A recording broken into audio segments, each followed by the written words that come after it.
In today's video, I'm going to teach you how to trade XRP on interactive brokers.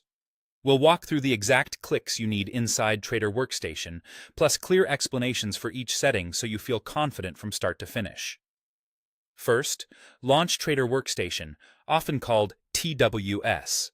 Make sure you're signed in to the mode you intend to use, whether that's your live account or a practice environment, so your orders go where you expect. Once TWS opens, head to any watchlist row. Click in the empty symbol cell and type XRP, then press Enter. You'll see matching results.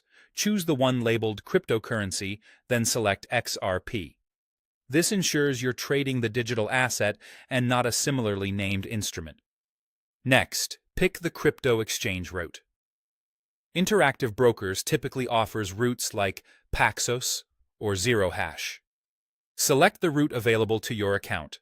The correct choice usually depends on your region and account permissions. If you see both, either can work. But availability and fees can differ, so choose the one your account supports. After the symbol appears in your watch list, you're ready to place the trade. Click either Buy if you want to acquire XRP, or Sell if you're reducing or closing an existing position. This opens the order entry line for XRP on your selected route. Now, set your order parameters. For quantity, enter the amount of XRP you want to trade. This is the number of coins, not a dollar value, and you can typically use decimals if you want a fractional amount.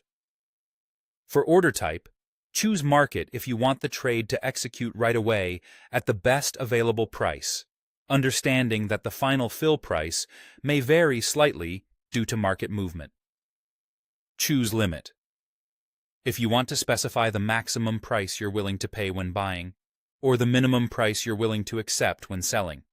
If you select a limit order, fill in the price field with your target level. Be realistic here. A limit set too far from the current market may not fill. Set time in force today if you want the order to cancel automatically at the end of the trading day, or GTC, which stands for Good Till Cancelled, if you want the order to remain active until it fills or you cancel it. Take a moment to review your side, quantity, order type, price if applicable, route, and time in force. When everything looks correct, click Transmit to send the order. You'll see the order status update in TWS as it works or fills. And that's it. Your XRP trade is live and managed directly from your watch list.